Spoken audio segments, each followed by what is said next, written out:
한 주간 잘 지내셨습니까? 이번 시간은 이제 교재 241쪽 부동산 거래 신고 등에 관한 법령 문제를 풀겠습니다. 부동산 거래 신고 등에 관한 법령에서는 총 4문제가 출제되는데 그중에서 3파트로 구성되어 있는 그 내용 중에서도 순수한 부동산 거래 신고, 부동산 거래 신고 제도에서 한 2문제 정도가 나올 것 같고요. 그 다음에 연속해서 우리가 외국인에게만 특별히 적용되는 외국인 등의 부동산 등의 특례 규정이 있습니다. 외국인만 적용되는 거, 여기서 한 문제가 나옵니다. 이 부동산 거래 신고는 외국인도 적용됩니다. 그리고 내국인도 적용됩니다. 그런데 부동산 거래 신고 등에 관한 법령 규정에서 특히 외국인 등에게만 특별히 적용되는 이 특례 규정은 외국인만 적용되고 우린 사람, 즉 내국인은 적용되지 않는 내용이 별도로 하는데 여기서 문제. 그 다음에 토지거래 허가제가 있습니다. 토지거래 허가제, 여기는 한 문제가 나올 때도 있고 2문제가 나올 수도 있는데 2문제가 나올 가능성도 높습니다. 근데 토지거래 허가제는 외국인도 적용되고 한국 사람, 즉 내국인도 적용되고 다 적용됩니다. 예. 그중에서 부동산 거래 신고 제도에 대한 내용 문제부터 보는데요. 문제는 241쪽 1번부터 보도록 하겠습니다. 자, 1번부터 볼까요? 예. 부동산 거래 신고 등에 관한 법령상 부동산 거래 신고에 관한 설명이 다 틀린 것은 1번 도시 및 주거 환경 정비법에 따른 관리 처분 계획 인가로 인하여 취득한 입주자로 선정된 지위, 즉 분양 계약까지 체결된 재개발 조합의 입주권에 대한 매매 계약의 경우 거래 신고해야 합니다. 맞습니다. 이때 신고할 때는 입주권 매매는 권리 가격도 신고해야 되고 추가 지불액도 포함해서 신고해야 합니다. 이때 분양권, 입주권에 대해서는 부가가치세를 포함한 실제 금액을 신고해야 된다는 것도 알아둬야 되겠죠. 옳은 질문 되겠습니다. 2번 공인중개사법령상 중개대상물에 해당한다여 모두 부동산 거래 신고 대상이 되는 것은 아니다. 옳은 질문이죠. 공인중개사법령상 중개대상물로 규정된 물건은 5가지죠. 토지, 건축물, 그 밖의 토지 정착물, 임목, 공장재단, 광업재단 5가지입니다. 그 중에서 부동산 거래 신고 대상이 되는 물건은 토지, 건축물 2가지만 해당하기 때문에 옳은 지문이죠. 따라서 임목, 공장재단, 광업재단은 아무리 매매 거래라 하더라도 부동산 거래 신고가 적용되지 않습니다. 3번 거래 신고를 받은 신고관청, 여기서 등록관청은 오타니까 신고관청으로 고쳐놓으시고요. 신고관청은 그 신고 내용을 확인한 후 신고인에게 부동산 거래계약 신고 필증을 지체 없이 발급해야 한다. 맞습니다. 지체 없이 발급이지 즉시 발급하는 것이 아니라는 것을 유념해 두시기 바랍니다. 4번 거래 신고를 하려는 개공은 부동산 거래계약 신고서에 서명 또는 날인하여 중개사무소 소재지 등록관청에 신고해야 된다. 아닙니다. 부동산 소재지 관할 신고관청에 신고해야 됩니다. 부동산 등이 소재하는 신고관청에 신고해야 됩니다. 부동산 등이 소재하는 신고관청이란 부동산 등이 소재하는 시장, 군수, 구청장을 의미합니다. 정답은 틀린 거 4번이죠. 5번 거래 신고를 해야 하는 개공의 위임을 받은 소공은 부동산 거래계약 신고서의 제출을 대행할 수 있다. 맞습니다. 개공을 대신해서 소속 공인중개사가 신고서의 제출을 대행할 수 있습니다. 다만 소속 공인중개사가 신고서 제출을 대행할 수 있는 것은 방문 제출하여 신고하는 것만 대행 가능하고 전자문서 신고서의 제출은 대행할 수 없다는 것도 참고적으로 알아두시기 바랍니다. 여기서는 전자문서란 말이 없기 때문에 전자문서란 말이 없으면 신고관청 직접 방문해서 신고하는 것을 의미합니다. 따라서 소공이 개공을 대신해서 신고서의 제출을 대행할 수 있습니다. 옳은 질문이죠. 틀린 것은 답 4번이 되겠습니다. 2번 문제 보겠습니다. 부동산 거래 신고에 관한 설명이 다 틀린 것은 1번 공인중개사법에 따라 거래계약서를 작성하여 교부한 개공은 부동산 거래 신고할 의무를 부담한다. 맞습니다. 이 경우 거래 당사자는 신고 의무가 적용되지 않습니다. 따라서 개공이 거래계약서를 작성 교부했을 때는 개공이 신고서를 작성하여 개공만 서명 또는 날인하여 개공이 신고를 해야 합니다. 거래 당사자는 신고 의무 자체가 없으므로 신고서에 서명 또는 날인의 의무도 없습니다. 2번 거래 당사자 일방이 부동산 거래 신고를 거부하는 경우 다른 당사자는 국토교통부령에 따라 단독으로 신고할 수 있습니다. 맞습니다.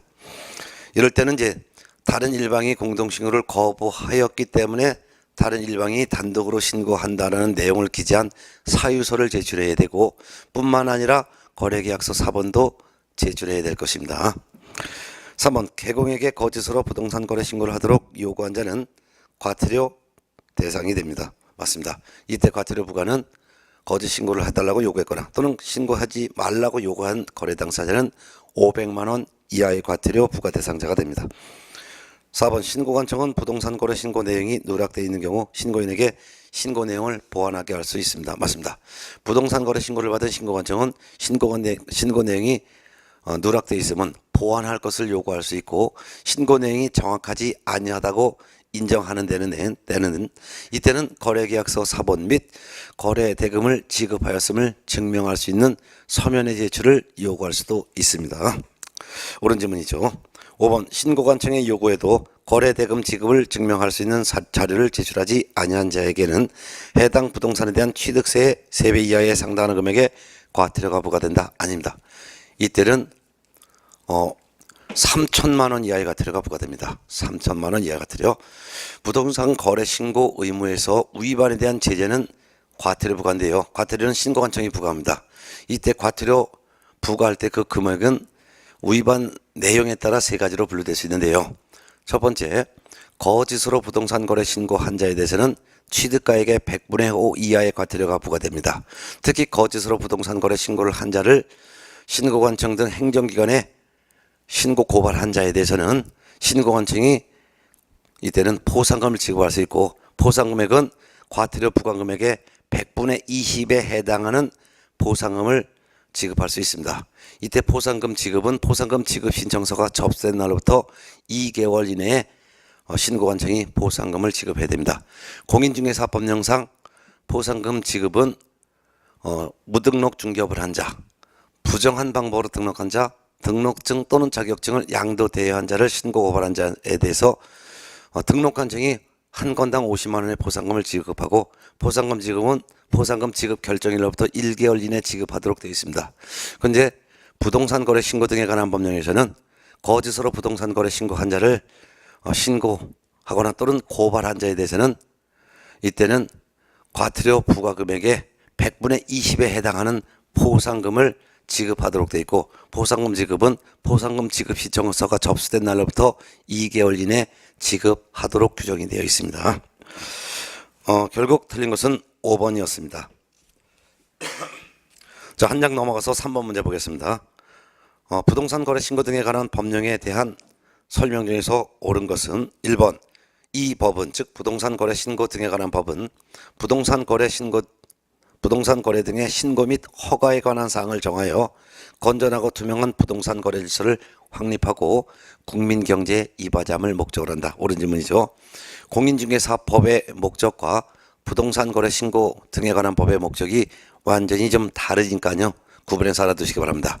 공인중개사법의 목적은 공인중개사의 업무 등에 관한 사항을 정하여 그 전문성을 제고하고 부동산 중개업을 건전하게 육성하여 국민 경제에 이바지함을 목적으로 합니다. 그렇지만 부동산 거래 신고 등에 관한 법의 목적은 부동산 거래의 신고 및 허가에 관한 사항을 정하여 건전하고 투명한 부동산 거래 질서를 확립하고 국민 경제에 이바지함을 목적으로 합니다.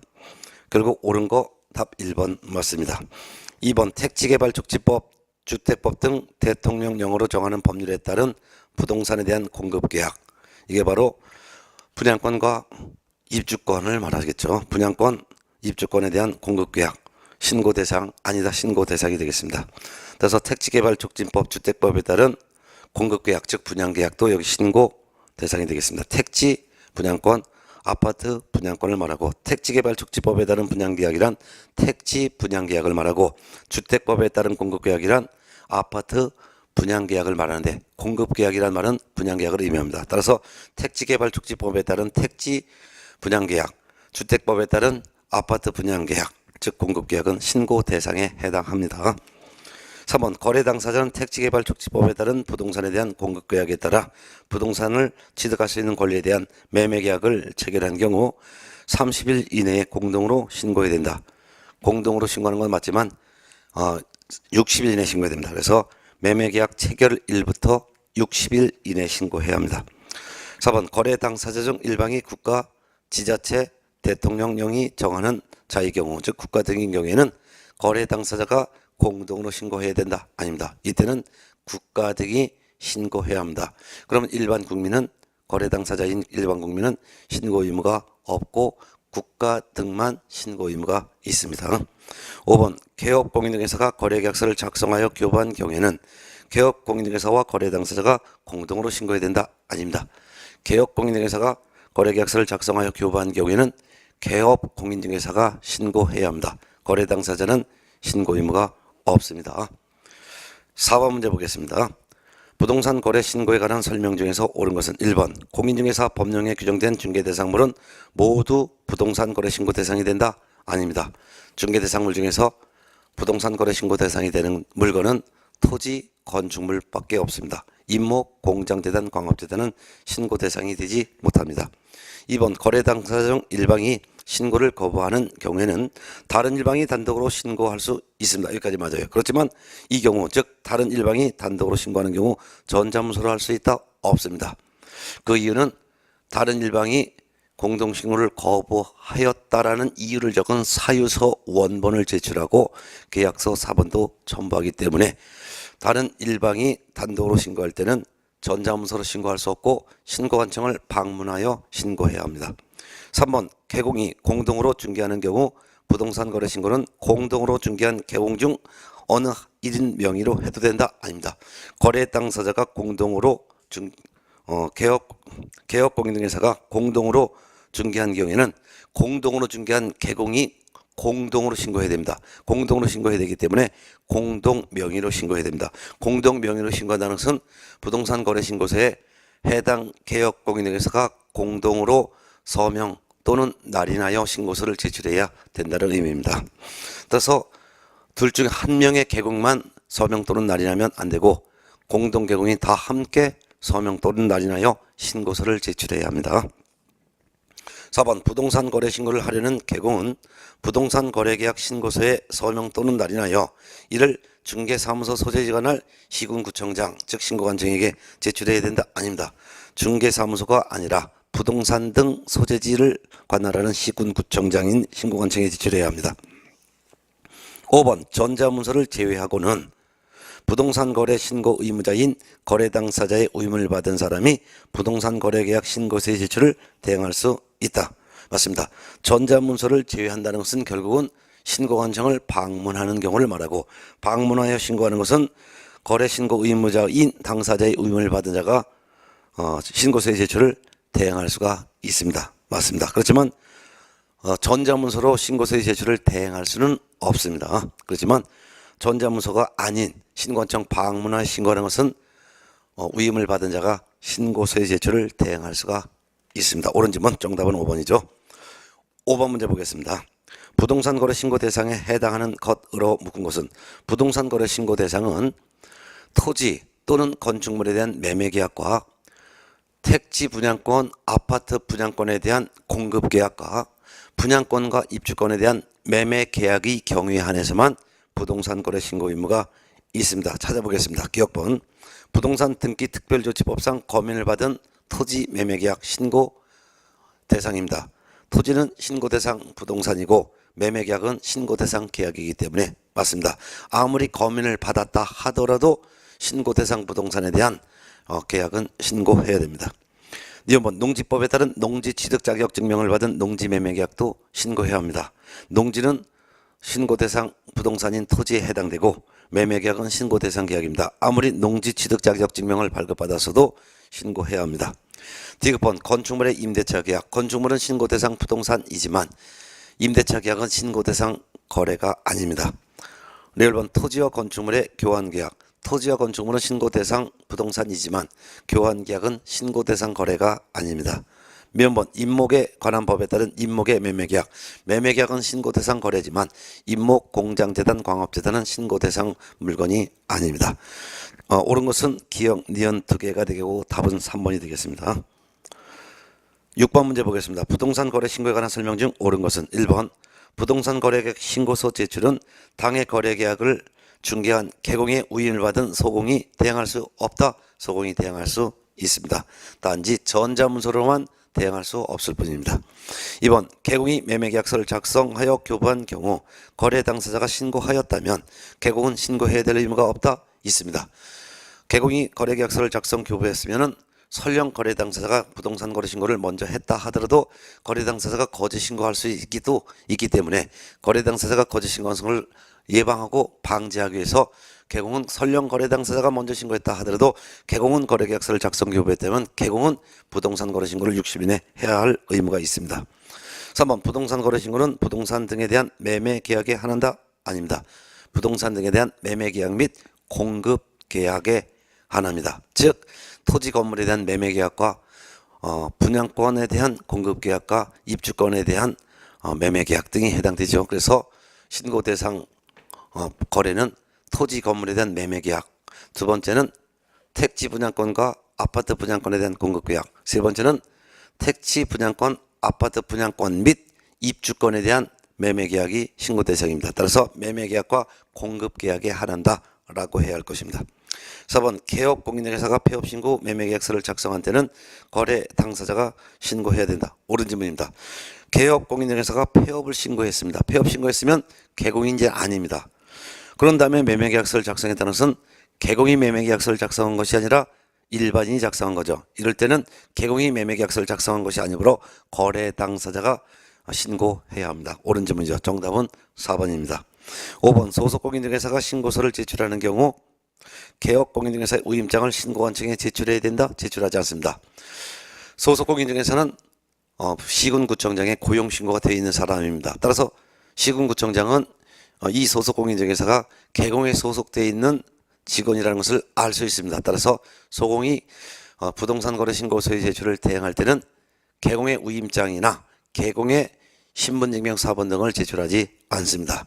참고적으로 거래 당사자의 우임을 받은 자가 신고서의 제출을 대행할 때는 신고서의 제출을 위임한 거래 당사자의 자필 서명이 있는 위임장과 거래 당사자의 신분증명서 사본을 첨부하여 제출합니다. 그렇지만 개공을 대신해서 신고서의 제출을 대행하는 소공은 신고서만 제출하고 개공의 위임장이나 개공의 신분증명 사본 등은 제출하지 않습니다. 정답은 4번이죠. 7번 문제 보겠습니다. 부동산 거래 신고 등에 관한 법령상 개공이 거래계약서를 작성 교부하여 부동산 거래계약 신고를 하는 경우 신고의 대상이 아닌 것. 1번 실제 거래가격 신고하는 것 맞습니다. 그리고 부가치세를 포함한 금액 했는데요. 부가치세 앞에 분양권 입주권 거래의 경우라는 것을 써놓으시기 바랍니다. 분양권 입주권 거래의 경우에는 부가치세를 포함한 실제 거래가격을 신고해야 합니다. 옳은 질문. 2번 부동산을 취득할 수 있는 권리, 즉 분양권과 입주권을 말하는데요.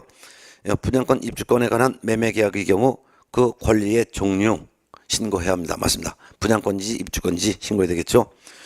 3번 계약일, 계약 체결일, 중도금 지급일, 잔금 지급일. 계약한 날짜, 중도금 지급하기로 한 날짜, 잔금 지급하기로 한 날짜를 말합니다. 그래서 계약 체결일, 중도금 지급일, 잔금 지급일 신고해야 합니다. 4번 매수인의 자금 조달 계획 및 입주 계획은 신고 대상이 아닙니다. 이는 거래 금액이 얼마든 상관없이 자금 조달 계획, 입주 계획 이와 같은 것은 신고 사항이 아닙니다. 정답은 4번. 5번 거래 당사자 인적사항 및 개공의 인적사항, 개공 중개사무소 개설 등록한 개공의 상호 전화번호 소재지도 신고해야 될 것입니다. 맞습니다. 결국 신고 사항이 아닌 것은 바로 4번 매수인의 자금 조달 계획, 입주 계획이 되겠습니다. 정답 4번이죠. 8번 문제 보겠습니다.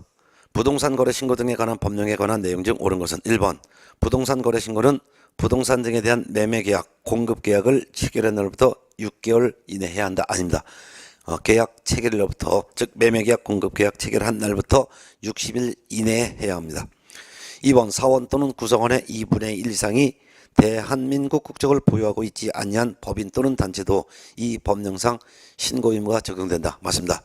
부동산 거래 신고는 내국인 즉 한국 사람뿐만 아니라 외국인 등도 신고 의무가 적용됩니다. 따라 외국인 등의 범위에는 대한민국 국적을 보유하고 있지 아니한 개인도 외국인 등에 해당되고 외국의 법령에 의해서 설립된 법인 단체도 외국인 등에 해당하며 또한 자본금 의결권의 2분의 1 이상을 외국인 또는 외국 법인이 소유하고 있는 법인단체도 해당되며 업무를 집행하는 사원, 구성원 및 임원의 2분의 1 이상이 외국인으로 구성되어 있는 법인단체 또 역시 외국인 등에 해당합니다.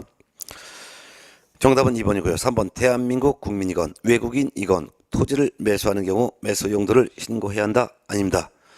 외국인의 경우에 한해서만 매수 용도를 표시합니다. 그래서 매수 용도는 우리나라 사람은 매수 용도 신고하지 않고 외국인만 매수 용도 신고합니다. 이때 매수 용도는 토지건 건축물이건 입주권 분양권이건 부동산 등에 대한 매수 용도를 외국인은 추가로 신고해야 됩니다. 우리나라 사람은 부동산 등의 매수 용도를 신고하지 않지만 외국인 등만 부동산 등의 매수 용도 별도로 추가 신고해야 됩니다. 4번 신고를 받은 신고관청은 그 신고 내용을 확인한 후 즉시 신고인에게 신고 필증을 발급해야 한다. 즉시 발급이 아니라 신고 내용을 확인한 후 지체 없이 발급해야 합니다.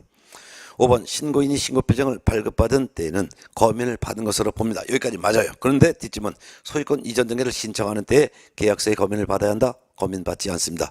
부동산 거래 신고 필증을 발급받은 때는 부동산 등기 특별조치법에 따른 검인을 받은 것으로 보기 때문에 소유권 이전 등기 신청할 때 별도의 계약서의 검인을 받을 필요가 없습니다. 정답은 2번입니다. 9번 문제 보겠습니다. 부동산 거래 신고에 관한 법령상 부동산 거래계약 신고서 작성 방법으로 옳은 것을 모두 고른 것은 기억번 입주권이 매매 대상인 경우 분양 금액란에는 권리가격 적는다. 맞습니다. 권리가격도 적고 그 외에 또 추가로 적을 것도 있습니다. 즉 추가 지불액도 적어야 합니다. 그래서 추가 지불액도 적는다라는 것도 알아두세요. 그래서 입주권의 매매의 경우에는 분양 금액란에는 권리가격을 적는데 그 외 추가로 추가 지불액도 적는다. 추가 지불액이라는 것은 발코니 확장 비용, 그 밖에 에어컨 설치 비용, 그 밖에 프리미엄이 있다면 프리미엄을 포함합니다. 그래서 입주권이 매매의 경우 입주권이 매매의 대상인 경우 분양 금액란에는 권리가격 적는다. 그리고 추가로 모두 적는다. 추가 지불액도 적는다. 추가 지불액도 적는다. 추가 지불액이라는 것은 발코니 확장 비용, 에어컨 설치 비용, 그리고 프리미엄을 포함한 금액 전체를 추가 비용이라고 합니다. 그래서 꼭 추가 비용도 적는다는 것도 알아두시기 바랍니다. 니은 번 거래 금액란에는 둘 이상의 부동산을 함께 거래하는 경우 각각의 부동산별 거래금을 적습니다. 맞습니다. 그리고 또한 또 써놓으시기 바랍니다. 또한 각각의 부동산별 거래 가격의 합계 금액도 적는다. 그래서 또한 각각의 부동산별 거래 가격의 합계 금액도 적는다. 네. 그걸 써놓으셔야 돼요. 네.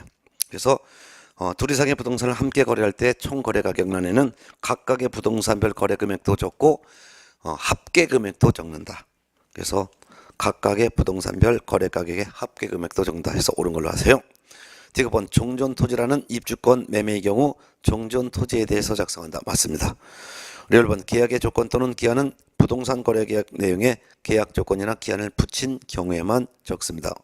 옳은 지문이죠. 결국 다 옳은 지문이므로 정답은 5번이 되겠습니다. 자, 10번 문제를 보겠습니다. 10번 부동산 거래 신고 등에 관한 법령상 부동산 거래 계약 신고서 작성에 관한 설명이다. 옳은 것은 기억번 거래 당사자가 다수인 경우 매수인 또는 매도인의 주소란에 각각의 거래 지분 비율을 표시하며 집합 건축물의 경우 소재지는 집원의 동호수까지 기재합니다. 맞습니다. 2번 니은번 집합 건축물의 경우 면적은 전용 면적과 공용 면적을 기재하되 그 밖의 건축물은 연면적을 적습니다. 여기서 집합 건축물의 경우 전용 면적만 적고 공용 면적은 적지 않죠. 그래서 틀렸는데요. 집합 건축물의 경우 면적은 전용 면적을 기재하되라고 해야 됩니다. 공용 면적은 적지 않습니다. 아파트 같은 집합 건축물은 전용 면적을 기재하고 공용 면적은 기재하지 않습니다. 그렇지만 그 밖의 건축물은 연면적을 기재하죠. 그래서 틀린 것은 집합 건축물의 경우 면적은 전용 면적을 기재하되라고 해야 합니다. 공용 면적은 기재하지 않는다는 거.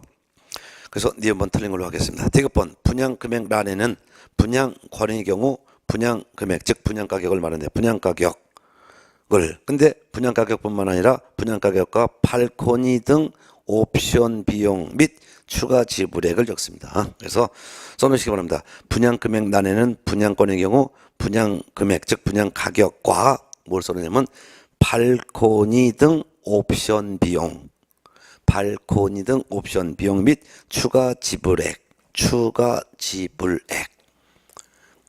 적는다 이렇게 해놓고 그 다음에 입주권은 권리 가격과 추가 부담금의 합계 금액을 기재한다. 그래서 맞는 걸로 하겠습니다. 그 다음에 리얼번 종전 토지라는 입주권 매매 경우 종전 토지에 대해서 작성하고 맞고 거래 금액란에는 입주권의 실제 거래 가격에서 추가 부담금을 제외한 금액을 적는데 이거 제외를 포함이라고 고쳐놓으시기 바랍니다. 포함이라고 못하니까 포함한 금액을 적는다. 포함한 금액을 적는다 해서 옳은 걸로 하시기 바랍니다. 그래서 실제 거래 가격에서 부담금을 부담금을 포함한 금액을 적는다. 제외를 지우시고 포함이라고 고쳐놓으시고 옳은 걸로 하시기 바랍니다. 그 다음에 미연번 둘 이상의 부동산을 함께 거래하는 경우 물건 거래 금액 란에는 둘 이상의 부동산에 대한 합계 금액 다음에 만자를 써놓으시고 둘 이상 부동산에 대한 합산 금액만을 기재한다. 아닙니다. 이때는 각각의 부동산별 거래 금액도 적습니다. 각각의 부동산별 거래 금액과 둘 이상 부동산에 대한 합계 금액을 다 적습니다. 그래서 지문을 고쳐서 틀린 걸로 했습니다. 결국 옳은 것은 기역, 디귿, 리얼로 해가지고 정답 4번으로 하겠습니다. 예. 요 내용은 제가 계정 수정표를 좀 더 올려놨으니까 올려놓은 것을 출력 뽑아서 검토하시기 바랍니다. 자, 그 다음에 11번 문제 보겠습니다. 부동산 거래 신고 등에 관한 법령상 부동산 거래 계약 신고서에 관한 설명 중 틀린 것은 1번 단독으로 부동산 거래 계약 신고하려는 국가 등은 부동산 거래 계약 신고서에 단독으로 서명 또는 단위하여 신고관청에 제출하여야 한다. 맞습니다. 이때 국가 등이 단독 신고할 때는 전자문서로도 신고할 수가 있습니다. 2번 신고를 받은 신고관청은 검증 등의 결과 신고 내용이 정확하지 아니하다고 판단되는 경우에는 소속 공무원으로 하여금 신고인에게 거래계약서 4번 거래대금 지급을 증명할 수 있는 자료 등 관련 자료 제출을 요구할 수 있습니다. 옳은 질문. 3번 신고관청의 이의 자료 제출 요구는 요구사항, 자료의 범위, 내용, 제출기한 등을 명시하여 서면으로 해야 합니다. 맞습니다. 4번 신고 내용을 조사한 경우 신고관청은 조사 결과를 직접 국토교통부 장관에게 보고해야 된다? 아닙니다. 신고 내용을 조사한 신고관청은 조사 결과를 시도지사에게 보고해야 합니다. 틀린 거 답 4번이죠. 그러면 5번 질문. 시도지사는 신고관청이 보고한 내용을 취합하여 매월 1회 국토교통부 장관에게 보고해야 한다. 옳은 질문이죠. 그래서 신고 내용을 조사한 시군구청장은 조사 결과를 시도지사에게 보고하고 시도지사는 취합해서 매월 한 번 국토교통부 장관에게 보고해야 된다는 것을 꼭 기억해 두시기 바랍니다. 틀린 거 답 4번이었습니다. 12번 문제 보겠습니다. 부동산 거래 신고에 관한 설명이다. 틀린 것은 1번 앞에 분양권, 입주권 거래를 이걸 써놓으시기 바랍니다. 1번 다음에 분양권, 입주권 거래를 써놓으셔갖고 문제를 풀겠습니다. 분양권, 입주권 거래를 자, 그럼 1번 질문 다시 읽어봅니다. 1번 분양권, 입주권 거래를 신고하는 자는 신고서의 실제 거래 가격을 신고해야 하며 이 경우 부가가치세를 제외한 금액을 신고해야 된다. 아닙니다. 부가가치세를 포함한 금액을 신고해야 합니다. 부가가치세 포함한다는 거 꼭 기억해 두시기 바랍니다. 정답은 틀린 거 1번이죠. 2번 신고관청을 방문하여 신고하려는 사람은 신분증명서를 신고관청에 보여주어야 합니다. 맞습니다. 3번 거래 당사자의 위임을 받아 신고서의 제출을 대행하는 사람은 신문증명서를 신고관청에 보여주고 신고서의 제출을 위임한 거래 당사자의 자필 서명이 있는 위임장과 신분증명서 4번 제출해야 합니다. 맞습니다.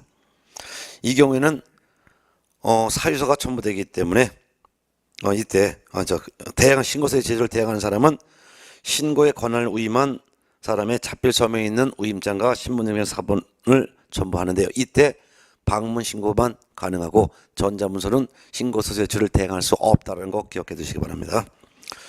4번 질문 아주 중요한 질문 나왔습니다. 부동산 거래계약 관련 정보 시스템이 있습니다. 부동산 거래계약 관련 정보 시스템을 부동산 거래계약 시스템이라고 하는데 부동산 거래계약 시스템을 통하여 부동산 거래계약을 체결한 경우에는 부동산 거래계약이 체결된 때 부동산 거래계약 신고서를 제출한 것으로 봅니다. 옳은 질문입니다.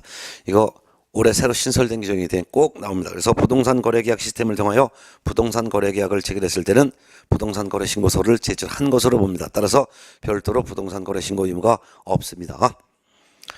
5번 일방이 공동신고를 거부하여 단독으로 신고하려는 자는 신고서에 단독으로 서명 또는 날인한 후 부동산 거래계약서 4번 및 단독 신고 사유서를 첨부하여 신고관청에 제출해야 한다. 맞습니다. 결국 틀린 설명은 1번이 되겠습니다. 13번 문제에서는 틀린 것만 보겠습니다. 2번이 틀렸는데 13번에서 개업 공인중개사의 위임을 받은 소속 공인중개사 또는 중개보조는 부동산 거래계약 신고서 제출을 대행할 수 있다.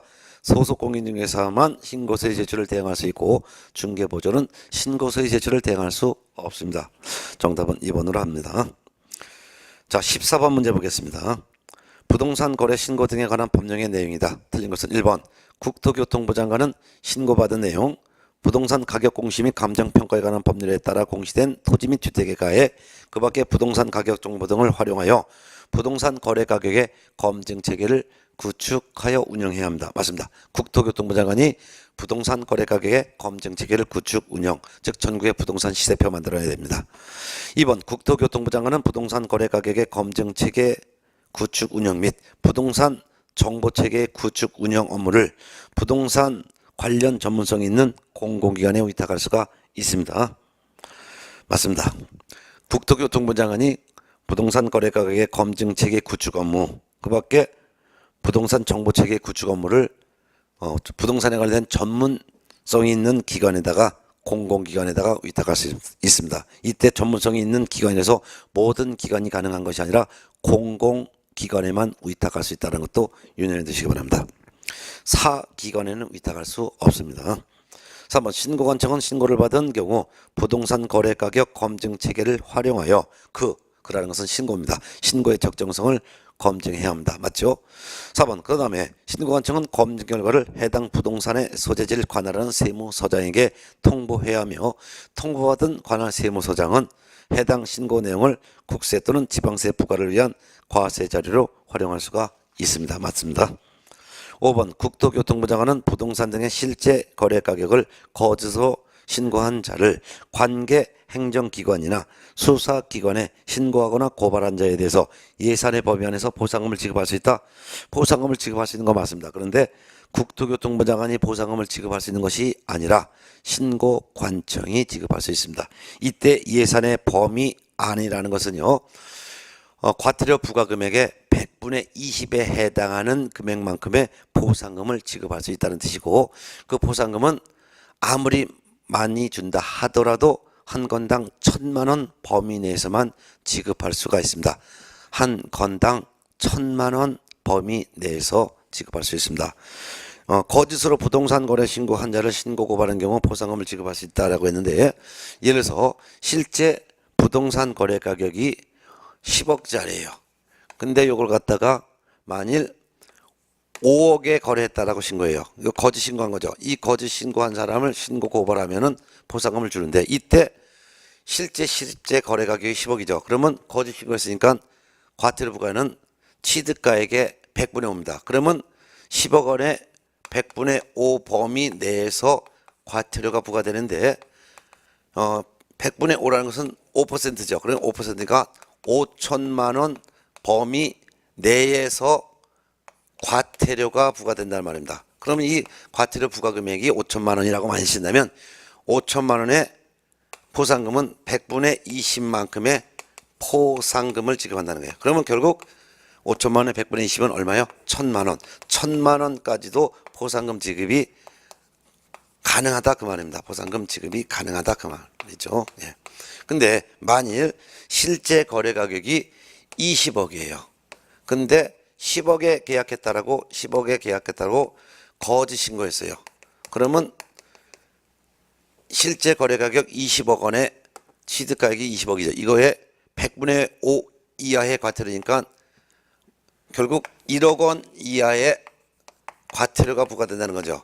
이런 사람을 신고 고발했을 때는 요 금액이 만약 1억 원이라면 100분의 20이면 얼마가 됩니까? 2천만 원의 포상금을 줘야 되는 거잖아요. 근데 그건 너무 크잖아요. 그러니까 2천만 원 지급하는 것이 아니라 1천만 원까지만 지급이 가능하다 그 뜻이 되겠습니다. 예. 정답은 5번이 되겠습니다. 15번 문제는 풀지 않으셔도 될 것 같습니다. 16번 문제는 틀린 것만 보겠습니다. 16번. 4번 보시기 바랍니다. 16번에서 4번. 개업 공인중개사가 매매계약서를 작성한 경우 신고서에는 개업 공인중개사가 서명 및 날인해야 된다. 서명 및 날인이 아니라 서명 또는 날인하여야 한다 라고 해야 할 것입니다. 네. 공인중개사법에서는요.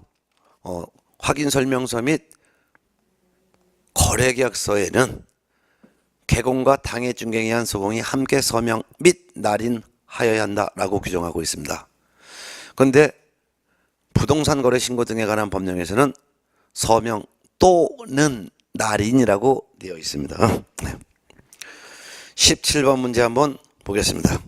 부동산 거래 신고 등에 관한 법령상 부동산 거래 신고 절차 등에 관한 기술이다. 옳지 않은 것은 1번 거래계약서 원본을 제출함으로써 신고를 가름할 수 있다. 없습니다. 부동산 거래 신고서를 제출해야 합니다. 매매계약서, 분양계약서 이와 같은 거래계약서 원본을 제출함으로 신고서의 제출을 가름할 수는 없습니다. 틀린 답 1번입니다. 2번 신고서의 제출을 대행하는 소속공인중개사는 이를 즉 신고서의 제출을 전자가 빠졌는데 전자문서로 할 수 없습니다. 맞습니다. 3번 누구든지 부동산 거래계약 신고에 대하여 거짓 신고하거나 거래 신고를 조장하거나 방조하는 행위를 해서는 안 된다. 맞습니다. 거짓 신고를 하도록 조장하거나 방조한 자는 500만 원 이하의 과태료를 부과합니다. 그 다음에 4번 단독으로 신고한 경우 이때 단독으로 신고한다는 것은 거래 당사자 일방이 공동신고를 거부하여 다른 일방이 단독으로 신고한 경우를 말합니다. 신고관청은 단독 신고 사유에 해당하는 여부를 확인해야 한다. 맞습니다. 다른 일방이 공동신고를 거부하여 다른 일방이 단독으로 부동산 거래 신고서를 제출했을 때 신고서를 제출받은 신고관청은 그 사유를 확인해 봐야 됩니다. 그래서 확인해 봤더니 공동신고를 거부한 것이 맞다면 공동신고를 거부한 자에 대해서 500만 원 이하의 과태료를 부과합니다. 특히 단독으로 신고할 때는 신고서에 단독 신고한다는 사유서와 거래계약서 사본을 첨부하게 되어 있습니다. 그러면 이와 같이 단독 신고를 접수한 신고관청은 단독 신고 사유에 해당하는지를 직접 확인해 봐야 되는 거죠. 진짜 한 사람이 공동 신고를 거부했는지 확인해서 거부한 것이 맞다면 거부한 자에 대해서 500만 원 이하의 과태료를 부과합니다. 옳은 지문입니다. 5번 거래 당사자를 대행하여 신고하는 경우 전자문서로 할 수는 없습니다. 맞습니다. 틀린 설명은 1번이었습니다. 18번 문제 보겠습니다.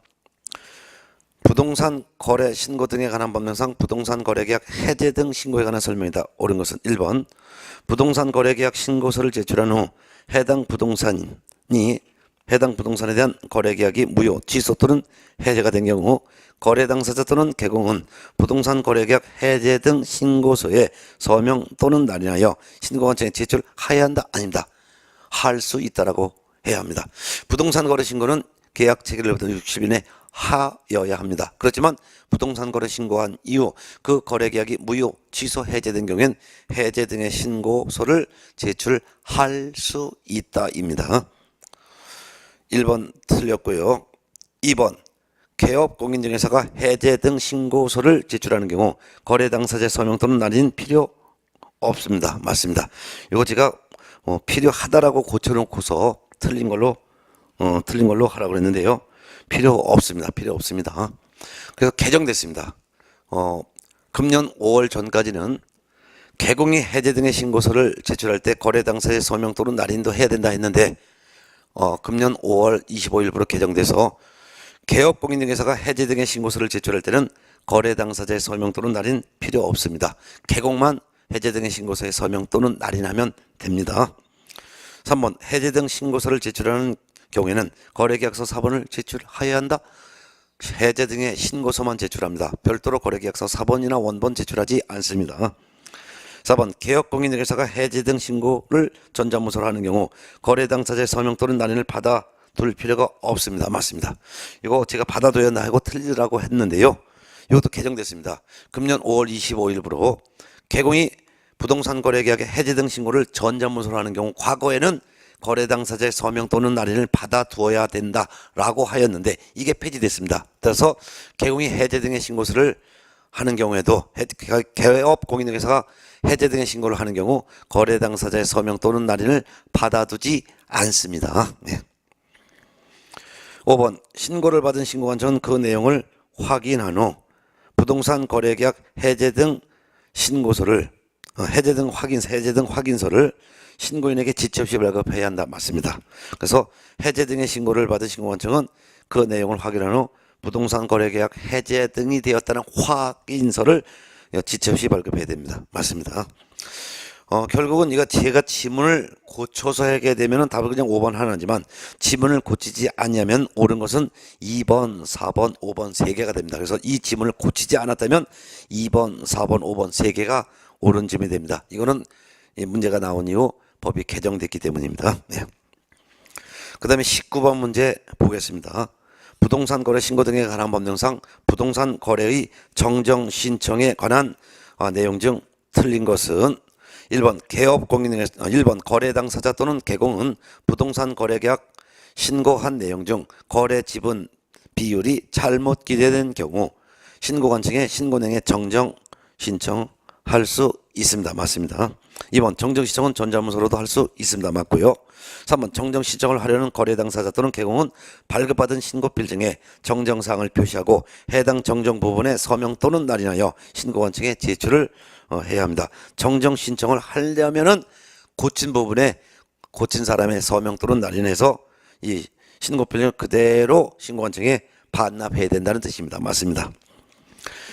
4번 거래 당사자의 성명 및 주민등록번호 이렇게 되어 있는데요. 이걸 고쳐놓으시기 바랍니다. 성명 및 주민등록번호를 뭐로 고치냐면 주소, 전화번호, 휴대전화번호가 이렇게 고쳐놓으시기 바랍니다. 성명 및 주민등록번호가 요거를 주소, 전화번호 또는 휴대전화번호가 이렇게 고쳐놓으세요.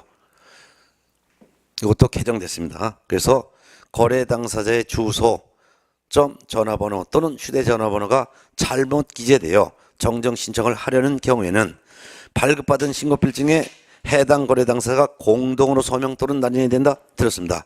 본래 정정된 부분은 거래 당사자가 정정된 부분에 함께 서명 또는 날인하여 신고필증을 신고관청에 다시 반납해야 되는 게 원칙이지만 다만 정정 잘못 기재된 부분 중에서도 거래 당사자의 주소, 전화번호 또는 휴대번호가 잘못 기재되어 정정 신청을 하는 경우에는 이때는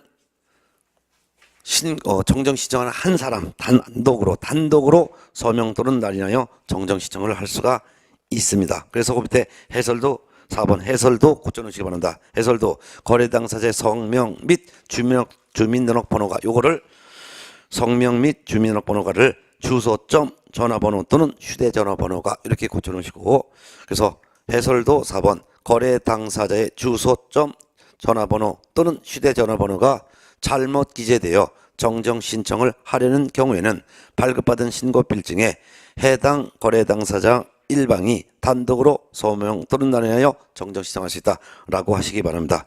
그래서 19번 문제의 정답은 4번이 되겠습니다. 그 다음에 5번 질문 정정 신청을 받은 신고관청은 정정사항을 확인한 후 지체 없이 해당 내용을 정정하고 정정사항을 반영한 신고필증을 재발급해야 합니다. 그리고 그 밑에 해설에서도요. 제가 이거 다 개정된 부분을 올려드렸습니다. 그래서 해설 부분도 박스에서 4번 거래 대상 부동산 등의 종류라고 되어 있는데 부동산 등을 건축물의라고 좀 고쳐놓으시고 건축물의 종류로 바꿔놓으시고 그 다음에 5번 거래 대상 부동산 등 가로 열고 부동산을 취득할 수 있는 권리에 관한 계약의 경우에는 그 권리의 대상인 부동산을 말한다 가로 닫고 의 다음에 소재지 지번 요 두 가지를 지우시기 바랍니다. 소재지 지번 요거를 지우시기 바랍니다. 그럼 남는 것은 지목 면적 대지권 비율이 될 것입니다. 요거 다 수정해 드렸으니까 제가 수정표 올린 걸 꼭 참고하시기 바랍니다. 여러분들 문제 풀기 전에 다 이미 고쳐 놓으셨을 텐데요. 네, 참고하시기 바랍니다. 따라서 20번 문제를 보겠습니다. 20번 문제. 부동산 거래 신고 등에 관한 법률상 부동산 거래 신고의 정정 신청 사유가 아닌 것.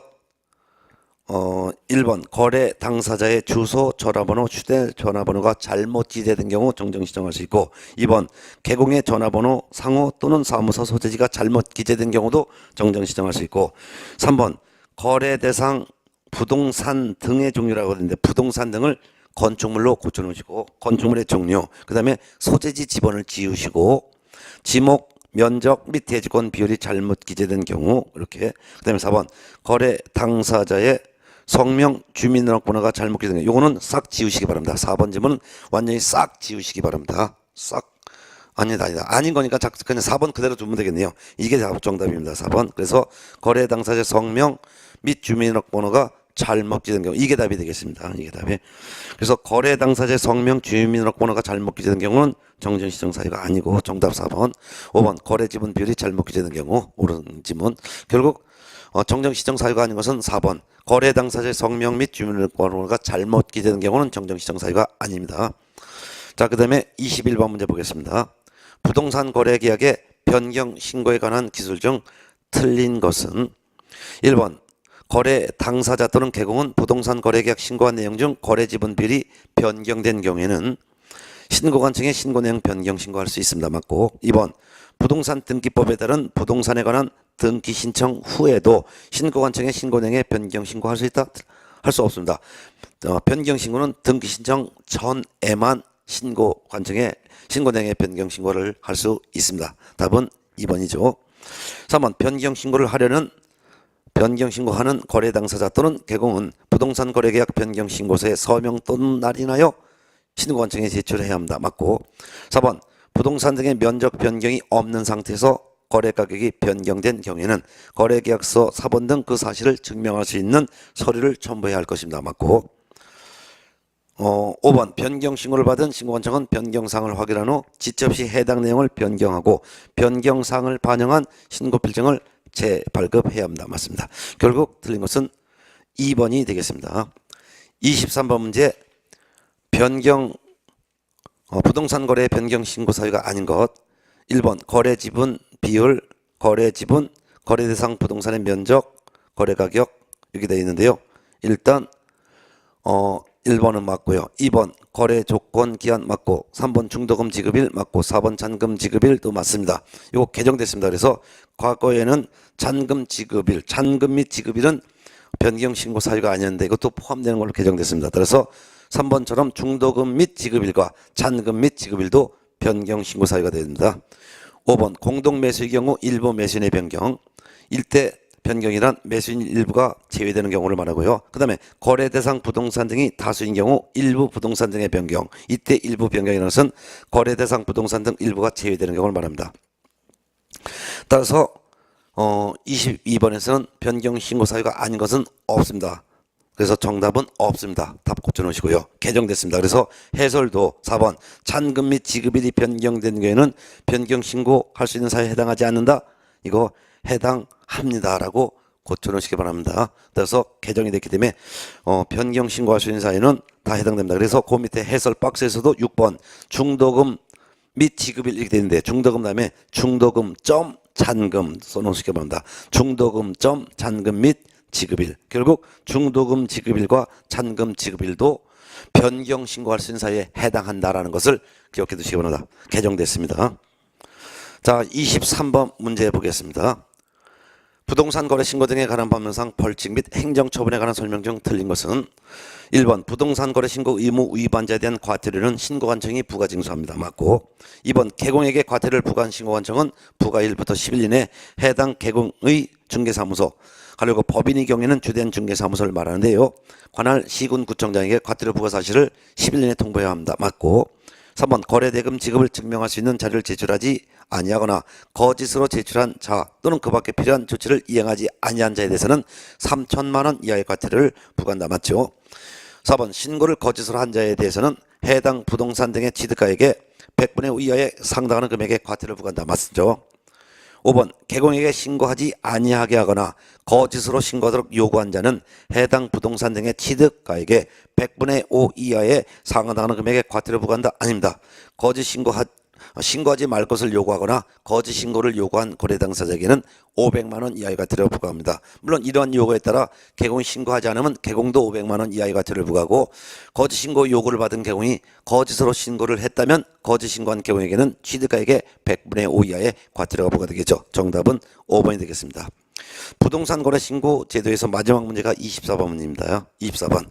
부동산 거래 신고 등에 관한 법령상 과태료에 대한 내용이다. 옳지 않은 것은 1번 신고관청은 위반 사실을 신고관청에 자진 신고한 자에 대해서는 원칙적으로 과태료를 감경 또는 면제할 수가 있습니다. 이게 원칙입니다. 근데 예외적으로 과태료를 자진 신고했는데도 불구하고 과태료가 감경 면제되지 않는 경우가 5번 질문입니다. 5번 질문 볼까요? 5번 거래 대금 지급을 증명할 수 있는 자료 및 거래 대금 지급을 증명할 수 있는 자료 외에 자료 명령을 이행하지 아니한 자가 자진 신고했다 하더라도 이런 사람에 대해서는 과태료를 감경 면제할 수 있다. 이때는 과태료 감경 면제하지 않습니다. 따라서 이렇게 이해해 두시기 바랍니다. 1번처럼 원칙적으로 부동산 거래 신고 의무를 위반 사실을 스스로 자진해서 신고한 층에 자진 신고한 사람에 대해서는 과태료를 감경하거나 면제할 수도 있는데 다만 어떤 경우에는 자진 신고했다 하더라도 과태료를 감경하거나 면제하지 않느냐. 거래 대금을 지급할 수 있는 증명 서류 또는 그 외 자료 제출 명령을 받고도 제출하지 아니한 자에 대해서는 아무리 자진 신고했어도 과태료를 감경하거나 면제하지 않는다 해서 정답을 5번으로 하시기 바랍니다. 나머지는 여러분이 직접 한번 읽어보는 걸로 하겠습니다. 이번 시간에는 부동산 거래 신고 제도에 대해서 두 문제 나오는 것을 정리했습니다. 잠시 쉬었다가 둘째 시간에는 교재 258페이지 외국인 등의 부동산 등 취득 특례 여기에서부터는 258페이지부터는 다음 시간에 하도록 하겠습니다.